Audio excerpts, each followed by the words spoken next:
사실 이럴 거면 뭐 애플에서 램이나 좀 올려주고 하면 좋지 않을까 생각도 듭니다. 테크 일상에서 IT ETTC입니다.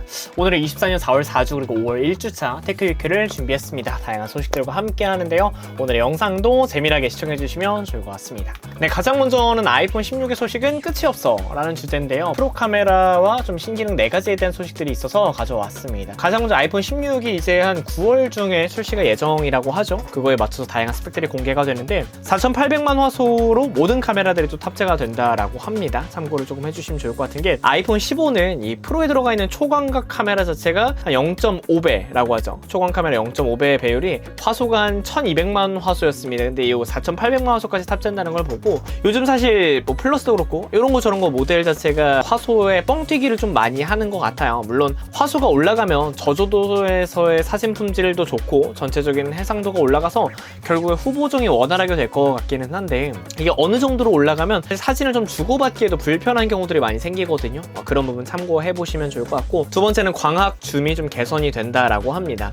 아이폰 16 프로 맥스에서 초망원 잔망경 카메라가 붙을 거다라는 얘기들이 조금 있어요. 잔망경 카메라에 대해서는 15 프로에서도 이미 이야기들이 좀 많았는데 16 프로 맥스에 조금 더 초망원이라는 이름이 붙으면서 인물 사진에 조금 더 특화되어 있는 이 배율에 좀 초점을 많이 맞추는 것 같습니다. 저도 한 3배의 줌을 이렇게 좀 인물 사진 찍을 때만 대략 좀 많이 쓰거든요.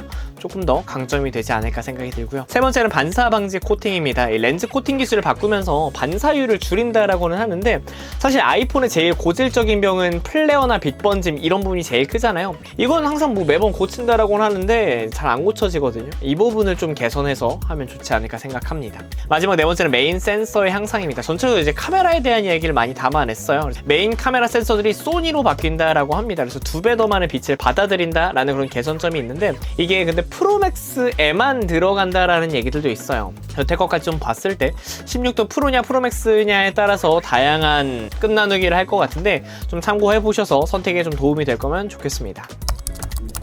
이어서 두 번째는 아이폰 16에 새로운 물리 버튼이 생길까에 대한 이야기입니다. 이 전원 버튼 보시면 아래 캡처 버튼이라고 생기는데 여기 이미지나 비디오 캡처부터 가볍게 좀 눌러서 초점을 고정하는 버튼이라고 해요. 최근에 중국의 이코노믹 데일리에서는 물리 버튼을 모두 정전식 터치 버튼으로 교체를 할 거다라는 이야기들도 있었는데 사실 정전식이면 누를 때 사용자가 진동 피드백을 느끼는 햅틱 버튼, 아까도 말씀드렸던 것과 동일한데요. 이게 액션 버튼도 약간 바뀌었죠. 이런 버튼의 변화를 많이 주고 있습니다. 지금 보여드린 캡처 버튼도 압력을 감지하는 버튼으로 되지 않을까라는 생각이 좀 들고, 이번 라인업 변화가 사실 확실한 건 아니지만 15에도 원래는 이제 정전식을 할 거다라는 얘기가 있었거든요. 근데 안 됐죠. 그래서 이런 캡처 버튼은 좀 어떻게 나올지 그리고 어떻게 활용하면 좋을까 했는데 일부 댓글에서는 요거 AI 버튼, 이번에 새로 출시되는 AI 관련된 소식이 있는데 그 AI 버튼이 아니겠냐 이런 말도 있습니다. 기대해 보셔도 좋지 않을까 생각 들고요. 세 번째는 이건 좀 이제 보안 관련된 소식인데요. 해공군의 본부는 유독 출입 못하는 아이폰이다라는 얘기가 좀 있습니다.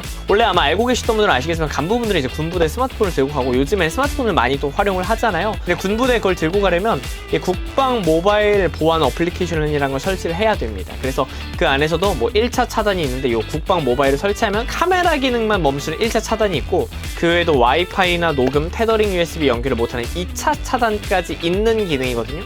근데 이 2차 차단 기능을 국방부 등의 일부 시설에는 이걸 해야만 갈 수 있는 곳이 있어요. 이 기능은 아이폰에서 잘 작동하지 않는다라고 합니다.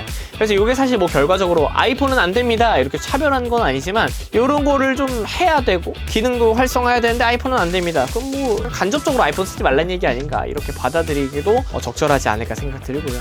네 번째는 아이폰 배터리 수명 늘리는 법이에요. 요거는 아마 많은 분들이 아시겠지만 앱을 함부로 종료하지 말라는 얘기와 함께 그 왜 우리 사용하다 보면 백그라운드 블러 이렇게 하면서 밑에서 위에 꾹 눌렀다가 떼지면 여러 실행 중인 어플리케이션 나오잖아요. 그거 하나씩 올리면서 다 지우는 분들 많이 있는데 앱이 응답하지 않거나 멈출 때만 좀 종료해야 한다라고 합니다. 사실 이런 내용들은 여기저기 유튜버 분들이 애플과 갤럭시는 좀 다르다 이야기하면서 이렇게 해야 된다라고 이야기를 했지만 무엇보다 이 소식의 중점은 애플에서 이렇게 중점적으로 이야기를 했다라는 거 좀 참고하시면 좋을 것 같고, 혹시 이럴 거면 뭐 애플에서 램이나 좀 올려주고 하면 좋지 않을까 생각도 듭니다. 네, 애플의 두 번째 소식은 아이패드 이랬다가 저랬다가 소식입니다. 아이패드에 대한 소식을 준비를 했는데 촬영이 늦어서 아이패드가 결국 공개돼버리고 말았습니다. 죄송합니다. 아이패드에 대한 소식은 저희가 차후에 좀 더 집중적으로 다뤄보도록 하겠습니다. 바로 세 번째 소식이 애플의 기대와 실망이라고 좀 적었는데 애플의 기대되는 소식들도 몇 가지 담아두고 또 뿐만 아니라 실망되고 있는 그런 소식들도 가져와 보도록 하겠습니다. 애플의 6월이면 이제 WWDC라고 해서 6월 10일 WWDC라는 언어 모델 관련된 다양한 게 발표하는 행사가 있을 거라고 지난 영상에서도 제가 좀 언급을 드렸는데 글로벌 애플을 총괄하시는 분들께서는 믿을 수 없을 만큼 놀라운 행사라는 이야기를 하고 있습니다. 여기 안에서는 예정되어 있는 건 이제 온 디바이스, 인터넷이 연결되어 있지 않아도 가능한 소형 언어 모델을 발표할 거다라고 얘기를 하지만 사실 그동안에 비전 프로다 뭐다 이런 이야기들 많이 있잖아요. 근데 이 소형 언어 모델이 아니라 대형 언어 모델 같은 경우에는 구글이나 오픈 AI를 따라잡기는 아직 조금 힘들다. 이 대형 언어 모델이 사실 우리 생활에 조금 더 유용한 것들이 많이 있을 거거든요. 그래서 일단은 소형 언어 모델이 애플에서 좀 만든 거를 발표할 예정이구나 라고 생각을 해주시면 좋을 것 같고, 요거 본 다양한 반응들은 그러면 시리가 드디어 조금 더 쓸만해지지 않을까 생각도 많이 드실 거고, 과연 이 온디바이스 AI를 사실 애플의 신급 끝나누기가 있잖아요. 이걸 과연 어디까지 적용해 줄 것인가, 이제 발표할 아이폰 16만 할 것인지 아니면 뭐 갤럭시처럼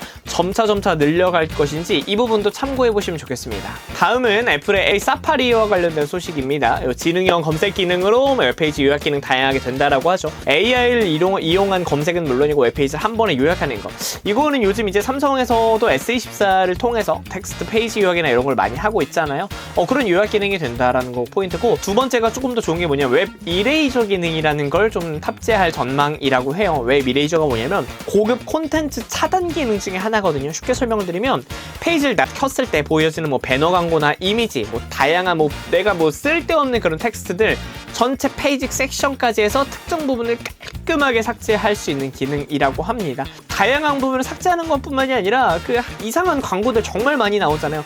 그런 걸 지울 수 있다라는 부분에서 좀 기대해 보셔도 좋을 것 같고, 댓글 같은 경우에는 또 이제 이런 지능형 검색 기능과도 같은 AI는 사실 앞서 말한 대형 언어 모델에서도 좀 적용이 되는 부분들인데, 소형 언어 모델 된다라고 했다가 대형 언어 모델도 준비하고 있나? 아니면 이걸 좀 이렇게 활용하고 있나? 이런 부분을 봤을 때 AI에 조금 더 사활을 걸고 있구나라는 부분이 저는 좀 생각이 들었습니다. 다음은 $80짜리 비츠 솔로 버즈와 출시 예정 관련된 이야기인데요. 비츠 솔로는 사실 저는 잘 몰랐어요. 근데 이제 비츠 솔로 버즈라고 해서 기존 비츠 솔로는 $149였던 게 보급형 무선 이어폰인 솔로 버즈 $80짜리를 출시한다라고 합니다. 이거는 이제 다음 달이죠. 한 6월 중 출시 예정이라고 하는데, 이거는 외신에서는 애플이 판매하는 가장 저렴한 무선 이어폰일 거다라는 얘기들도 굉장히 많습니다. 이 비츠 솔로 버즈에서는 마이크에서는 이제 소음 감소 기능을 탑재를 할 거고, 또 iOS 및 안드로이드 장치에서 원터치 페어링은 물론 가능하고 우리나라에서 사용할 수 없지만 나의 찾기 이런 것까지도 잘 지원한다라고 합니다. 근데 포인트는 뭐냐면 지금 유닛이 좀 크죠? 배터리가 1회 충전으로 최대 18시간 사용이 가능하고 충전 케이스는 USB-C 포트를 지원한다라고는 하지만 포인트는 이겁니다. 세 번째, 케이스 안에 내장된 배터리를 제거할 거라고 해요. 그러면 내가 18시간을 사용하고 나서 다시 케이스에 꽂았을 때 사용 못한다라는 얘기거든요. 그럼 무선 충전이 되려나? 이런 생각도 할 거고, 사실 노이즈 캔슬링이 없는 거 보급형이기 때문에 이해한다고 하더라도 케이스에서 배터리를 빼서 18시간을 만들어낸다? 애플답다. 좀 참신하다. 이런 생각도 듭니다. 애플워치 울트라 3에 대한 변경점에 대한 이 부분인데, 애플워치 울트라를 잘 사용하시는 분들도 많이 계실 거고 이제 입문하려고 좀 차세대를 기다리고 계신 분들도 계실 텐데, 3에 대한 변경점 하드웨어는 크게 없을 거다라는 얘기를 합니다. 요거 봤을 때 1세대가 생명 연장이 조금 더 됐다라는 생각도 들고, 2세대가 정말 많이 안 팔렸나? 이런 생각도 드니까 참고해보시면 좋을 것 같고요. 다섯 번째는 애플페이에 대한 이야기입니다. 사실 요거는 실망스럽다라기보다는 이제 수수료가 국내에서 0.15%로 굉장히 최고 수준이라고 하더라고요. 여러분 혹시 애플페이 잘 쓰고 계신 분들은 댓글에 어떤 방면으로 잘 쓰고 계신지 좀 남겨주셔도 좋을 것 같아요. 사실 결제 속도가 굉장히 빠르다 이런 얘기로 많이 하지만 저는 글쎄요, 결제 속도는 그렇게 빠른 게 중요한가라는 생각도 들어요. 되기만 하면 되지 너무 느린 수지만 아니면 편하게 사용하실 수가 있고, 무엇보다 이러한 속도보다는 혜택이 좋아야 되고 대중성이 있게 다양한 부분, 특히나 요즘에는 이 교통카드 원하시는 분들 굉장히 많잖아요. 이런 부분에 있어서 혜택이 좋아야 되지 않을까. 그래서 많은 분들이 그런 측면에서 사용하고 계셔야 된다라는 생각이 듭니다. 사실 애플페이를 쓰는 순간에는 뭔가 기념비적인 순간이 있잖아요. 뭐 내가 비전 프로를 살 때 애플페이가 되는 거에서 사용할 거다, 이러한 니즈처럼 딱 기념비적인 부분만 쓰다 보니까 잘 사용을 안 하게 되는 경우들이 있는데, 잘 사용하시는 분들은 어떠한 경우에 많이 쓰는지 댓글로 좀 남겨주셔도 좋을 것 같습니다. 다음 네 번째 소식은 갤럭시 모바일의 미래입니다. 요즘 이제 삼성 인증 중고 갤럭시라고 많이 나와 있는데, S23 중고를 미국에서 만나보세요. 원 UI 6.1로부터 AI부터 1년의 보증 기간을 가질 수 있습니다. 입점이 83만원대다, 이런 이야기들도 정말 많은데, 중고 판매를 미국에서 판매하기 시작했어요. 미국의 중고폰 시장이 저는 개인적으로 어떤지 모르지만, 우리나라에서도 기아 인증 중고차, 이렇게 브랜드에서 신뢰가 가게 하는 것들이 굉장히 많거든요. 근데 보통 브랜드 인증 중고 제품 같은 경우에는 이미 중고시장, 해당 중고시장이 신뢰가 많이 안 가 있을 때 도입되어 있는 시즌인데, 요즘 글쎄요, 저도 이제 중고폰을 옛날에 많이 구매를 했었는데 사실 관건은 무엇보다 가격이거든요. 83만원대입니다. 요즘 S24를 이제 라이브나 이렇게 할인가로 구매하시고 체감가로 상품 허가에서 다 녹여내면 한 94만원대도 보여지거든요. 근데 S24는 83만원대, 10만원 차이면 저는 글쎄요, 이건 좀 따져보셔도 좋은 선택이 되겠습니다. G6 기대컨을 좀 하고 있는 거 알고 계시나요? G 시리즈, G 폴드 시리즈가 6가 나온다라는 얘기를 많이 있는데, 하반기 출시 예정인 갤럭시 G6 시리즈를 파리 올림픽에 맞는 7월 10일 날 언팩 행사를 할 거다라고 지금부터 이제 홍보가 많이 되고 있습니다. 보통은 이러한 소식을 한 달 전부터 전하는 경우들이 많거든요. 근데 지금은 조금 빨라진 걸 볼 수가 있어요. 이게 일부 누리꾼의 이야기를 들어보면 삼성전자의 이런 마케팅 움직임이 올 2분기 실적이 굉장히 좀 둔화됐음을 조금 더 최소화하려는 행보가 아닐까 생각이 듭니다. 근데 포인트는 뭐냐면, 옆에도 살짝 넣어놨지만 G 시리즈에도 엑시노스가 또 그대로 예정이 되어 있다라는 얘기들도 좀 있더라고요. 아무래도 G 시리즈에 특히나 폴드 시리즈 같은 경우에는 그래도 S24 같이 굉장히 플래그십 모델이잖아요.